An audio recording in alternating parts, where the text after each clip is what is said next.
पूरे उत्तर भारत में इस वक्त हीट वेव का प्रकोप जारी है और लोग बेहाल हो रहे हैं। कई लोगों की मौत की भी खबरें सामने आ रही हैं। नमस्कार, आप देख रहे हैं इन खबर। आपके साथ मैं हूं वंदना सिरोही। उत्तर भारत में चाहे बात कर लें कि सबसे बड़े राज्य उत्तर प्रदेश की या फिर बिहार की, गर्मी से हाहाकार मचा है। प्रचंड गर्मी इस बार रौद्र रूप दिखा रही है और सूरज आग उगल रहा है। लगातार कई ऐसे राज्य हैं जो धधक रहे हैं, लेकिन सबसे हैरानी और परेशानी की बात यह है कि इस बार न सिर्फ इस गर्मी से पसीना लोग बहा रहे हैं, बल्कि इस गर्मी ने हालत खराब कर दी है। जो लोग पहले से बीमार हैं उनकी और ज़्यादा परेशानियां बढ़ गई हैं, बीमारियां बढ़ गई हैं। हीट वेव के चलते सैकड़ों लोग मौत के गाल में समा चुके हैं। बिहार और उड़ीसा की हम बात कर देते हैं तो यहाँ पर भी लगातार जो पारा है वो रिकॉर्ड तोड़ रहा है। देश भर में इतनी गर्मी इस बार हो रही है कि कई पहाड़ी इलाकों में भी गर्म हवाएं चल रही हैं। खासतौर से दिल्ली एनसीआर में हम लगातार देख रहे हैं कि बहुत ज़्यादा जो तापमान है वो लगातार बढ़ता जा रहा है और 100 साल का रिकॉर्ड इस बार देश की राजधानी दिल्ली में टूटा है। बिहार की हम बात कर लेते हैं सबसे पहले, क्योंकि बिहार में जो एक कातिल गर्मी है उससे कई लोगों की मौत हो गई है। अभी हाल ही में शेखपुरा स्कूल में हमने देखा था, कॉलेज में, किस तरह से जो छात्राएं थी वो बेहोश हो गई थी। 50 से ज़्यादा छात्राओं को अस्पताल ले जाया गया। हालत इतनी ज़्यादा ख़राब थी कि तस्वीरें देखकर आप भी सोच में पड़ जाएंगे कि कितना ज़्यादा हीट वेव का कहर देखा जा रहा है, जिसको लेकर मुख्यमंत्री नीतीश कुमार ने तुरंत मोर्चा संभाला और उन्होंने 8 जून तक सभी स्कूलों की छुट्टी कर दी है। उत्तर प्रदेश की बात हम लगातार कर रहे हैं, झारखंड में भी कुछ ऐसे हालात हैं। इसके अलावा अलग अलग राज्यों का जो आंकड़ा सामने आया है हीट वेव के चलते जो लोगों की मौतें हुई हैं, वो आंकड़ा हम आपको बता देते हैं। उत्तर प्रदेश में अब तक 164 लोगों की जान जा चुकी है इस प्रचंड गर्मी की वजह से, यानी गर्मी का सितम राज्य दर राज्य देखा जा रहा है। बिहार की बात कर लेते हैं तो यहाँ 73 लोगों की जान जा चुकी है।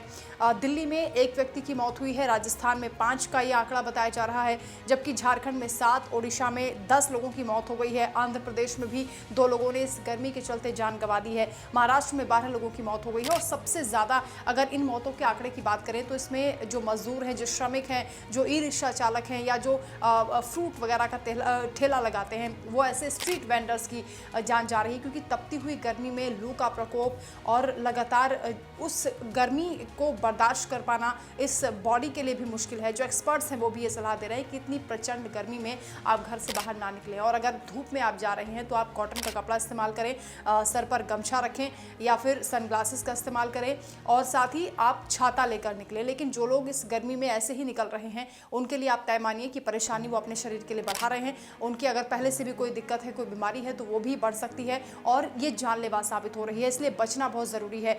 हीट स्ट्रोक के लगातार जो मामले हैं वो सामने आते जा रहे हैं। राष्ट्रीय रोग नियंत्रण केंद्र यानी कि एनसीडीसी के भी आंकड़े की बात करें तो गर्मी और उससे होने वाली मौतों का आंकड़ा जारी किया गया है, जिसमें बताया जा रहा है कि 1 मार्च से लेकर अब तक देश भर में 60 से ज़्यादा लोगों की मौत सिर्फ गर्मी की वजह से हुई है और ज़्यादातर जो मौत के केस हैं वो हीट स्ट्रोक की वजह से बताए जा रहे हैं।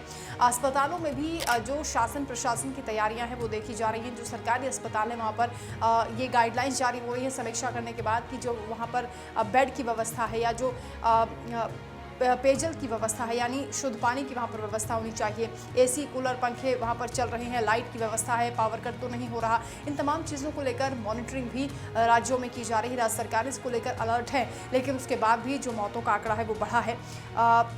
इस वक्त देश भर में अगर हम बात करें तो 16,000 से ज़्यादा हीट स्ट्रोक के केसेस चल रहे हैं, यानी बहुत से ऐसे मरीज़ हैं जो इस वक्त अस्पतालों में भर्ती हैं, जो इस गर्मी की वजह से, इस गर्मी के सितम की वजह से परेशान हैं, बीमार हैं, अस्पतालों में हैं। तो एक न केवल एक मरीज़ अस्पताल में होता है, बल्कि इस तरह के जब भी केसेस आते हैं तो परिजन भी परेशान होते हैं और ख़ासतौर से बच्चों बुजुर्गों को लेकर एक्सपर्ट्स और डॉक्टर्स ये सलाह दे रहे हैं कि उनका गर्मी में बेहद ख्याल रखें, क्योंकि लगातार जो मामले हैं वो बढ़ते जा रहे हैं। हज़ारों की तादाद में अस्पताल में लोग भर्ती हैं और सैकड़ों की तादाद में लोगों की जान जा चुकी है। तो ये गर्मी बहुत जानलेवा है। हालांकि थोड़ी सी राहत की एक खबर भी सामने आ रही है, गुड न्यूज़ भी आप कह सकते हैं, क्योंकि केरल में मानसून की दस्तक हो गई है और समय से पहले, यानी आईएमडी के मुताबिक 31 मई को केरल में मानसून दस्तक देने वाला था, लेकिन ठीक एक दिन पहले यानी 30 मई को मानसून की दस्तक हो गई है और लगातार बारिश का दौर केरल में जारी है। इससे उम्मीद ये की जा रही है कि उत्तर भारत में भी अब बहुत जल्द मानसून दस्तक देगा, यानी 15 जून तक आप उम्मीद कर सकते हैं कि मानसून यहाँ पर भी आने वाला है,